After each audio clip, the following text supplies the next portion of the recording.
screen actors. In this video, we're going to take a deep dive into how to create a believable character. You're going to learn the single most important question for you to ask that will make the difference between a bad performance and a great one. I'm Louis DeBianco, and this is my channel, Screen Acting Success. This is where you come every Friday for more tips, techniques, and secrets to help you become a more compelling, working screen actor in demand. If this is your first time here, click subscribe and give the video a thumbs up. Stick around to the end because I'm giving away some free training that you are not going to want to miss. So what is this question?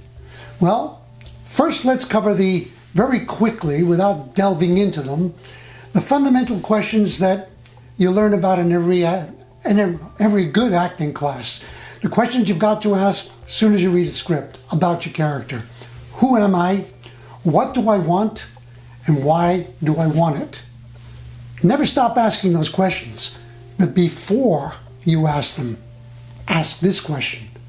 What are my judgments about my character? Like it or not, if we're all human, and I'm going to assume that you are, I think that I am, then we have preconceived judgments about people and about people's behavior.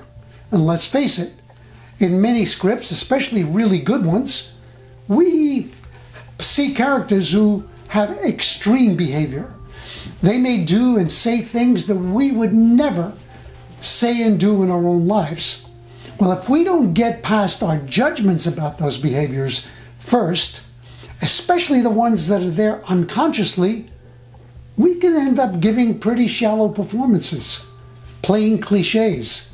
A great example would be a guy who's going to play a gangster who just thinks of the gangster as a tough guy, as a scary guy, as an evil guy, and he goes out of his way to just accentuate all of those characteristics. That doesn't create a full human being. In fact, in The Godfather, the brilliance of Marlon Brando that changed everything we knew and thought about gangster movies is that he didn't play a gangster. He played a human being that the audience fell in love with, even though he ran an empire of crime. Because he found the character's soul as a father who passionately loved his family and would give anything for them, including his own life. Okay, so judgments of a character. Let's look at some other examples of how a judgment can get in the way. As a matter of fact, have this image in your mind. If you have any judgment that you haven't really explored and gotten out of the way, it can actually create an invisible wall between you and your character, so that no matter how beautiful and polished a shell of a character you create, you'll miss the essence.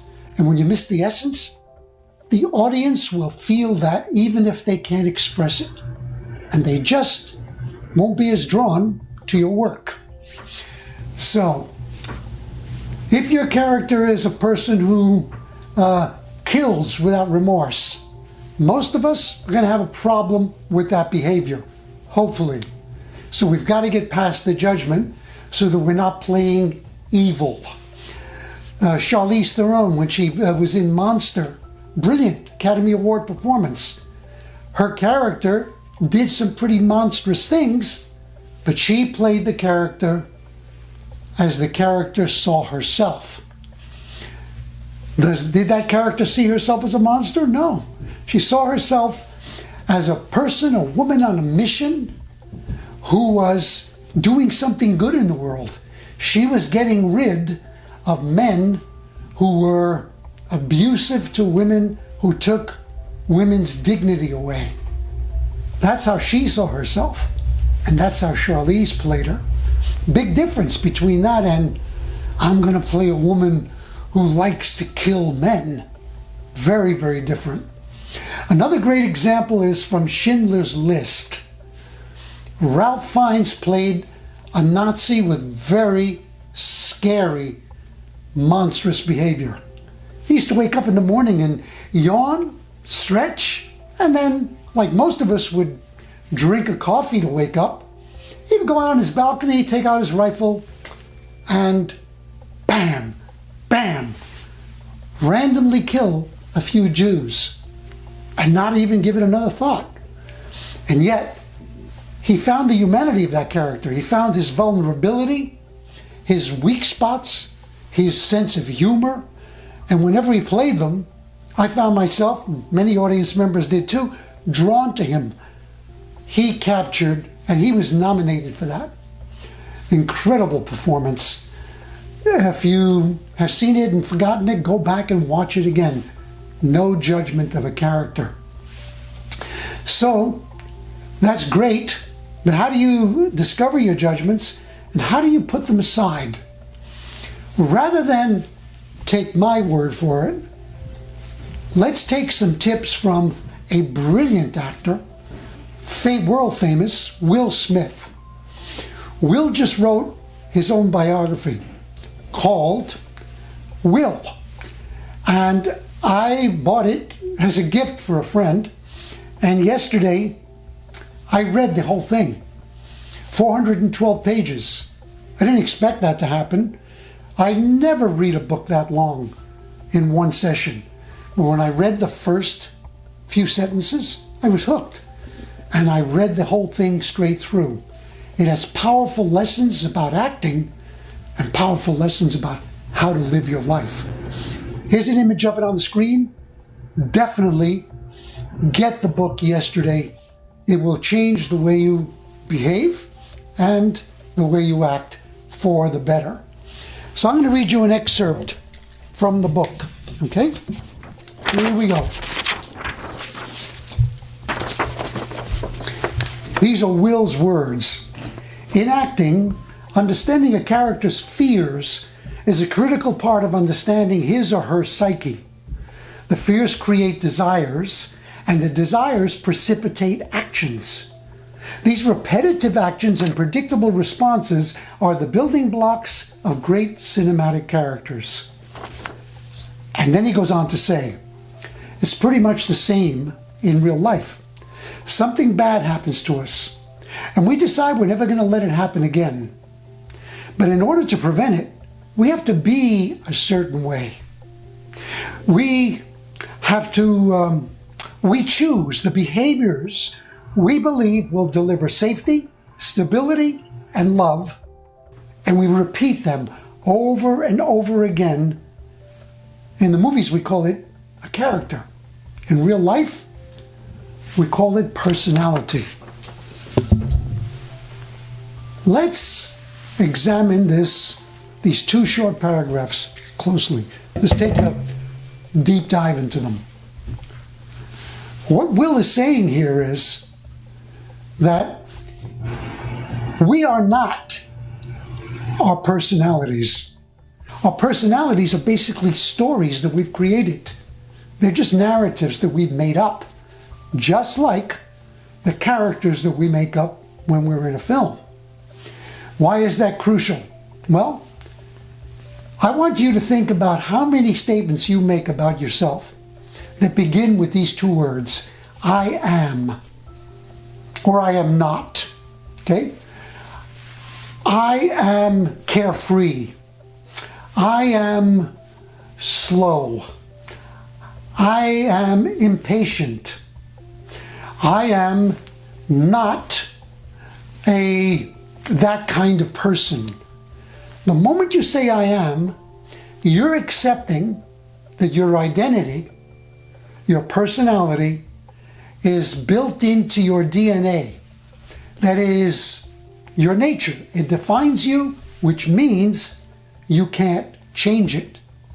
When we look at what Will has written, he says that because of our fears, because of things that happen to us, usually bad ones, we protect ourselves by choosing the behaviors that we believe will deliver safety, stability, and love. And then we repeat them over and over again. If we choose them, we can change them. And if we're repeating the behaviors, that means that what we think of as our identity or personality is just a collection of different habits. And by definition, a habit, it may be strong, but it can be broken. It can be changed.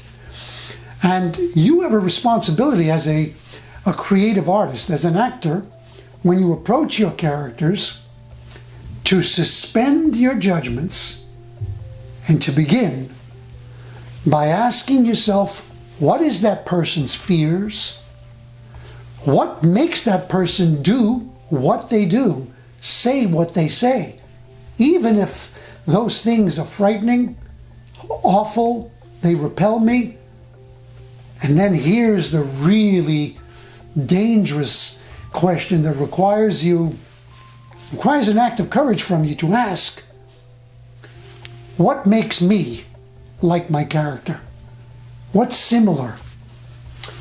And if you're not willing to ask that, even about the most horrendous characters, see, a word like horrendous is a judgment. If I read a script, I say, well, my character is evil, I've got to examine that word, because that word is the sign that I have a judgment about the character. See, if I'm going to play Hitler, I have to ask, did Hitler see himself as evil, as monstrous? No. He saw himself, by all accounts, as a visionary, a genius, and as a world savior. Standing outside of him, we go, huh? Being inside of him, if we're actors, we've got to see ourselves as Hitler, as world saviors, as geniuses, and as visionaries. Easy to do?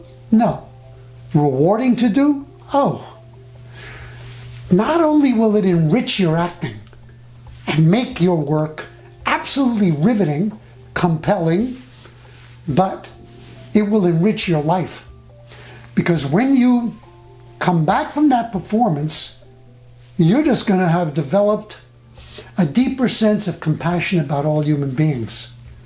You're going to be willing to accept the fact that everybody who walks this earth, even Osama bin Laden, who was the mastermind behind 9/11 and wiped out thousands of lives, that person is a human being who believed in what he was doing, and furthermore, that a man playing Osama bin Laden must be willing to find, what is it in me that would allow me to do what bin Laden did with complete commitment, passion, and a sense of righteousness? You got to be willing to take that chance to ask those questions and find those answers. Are you willing to do that the next time you read a script? If you've gotten some value from this, then definitely leave your comment below, and that will help more people to get inspired and more people to see the video. I promised you some free training. Well, on the screen you see an image of the ebook that I wrote, and it is a thorough, ultimate guide to self-taping. Everything from acting tips to specific information about how to get the best lighting, the best sound. I give you a list of all the recommended gear and a complete diagram of the studio setup that I'm shooting in right now that will take your self-tapes to a level of incredible excellence. The book is free, download it from the link, and then you'll be able to take your work to the level that you want it to be. You're also going to find a link below to my latest online course, Self-Taping Mastery. That takes a deeper dive into the subject of self-taping, and you will also have me in every module, taking you step by step, holding you by the hand, and it gives you the opportunity to reach out to me directly with your questions that I will answer for you. And when you click the link, click it just to explore what I'm giving you, because you'll notice that I'm also offering bonuses, and one of them is a completely separate course in live auditions. That online course It covers everything from what to do before the audition, on your way to it, in the waiting room, in the audition room, and then what to do after you've left the audition and you're on your way home. And if you think that's not an important subject, think again.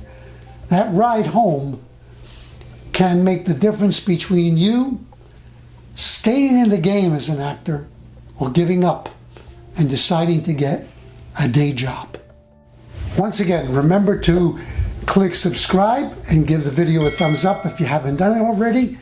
And I will end, as I always do, with this important reminder about on-camera acting. The dialogue is important, but it's always secondary to the inner life that lives beneath the lines and in between the lines. So whenever you have a script in your hands, always feel it first, then say it. If you do both, you probably mean it, and then chances are that you'll book it. Feel it, say it, mean it, book it. Go out, create a stellar on-camera career for yourself, and please let me know about it so I can celebrate along with you and share your win with the world.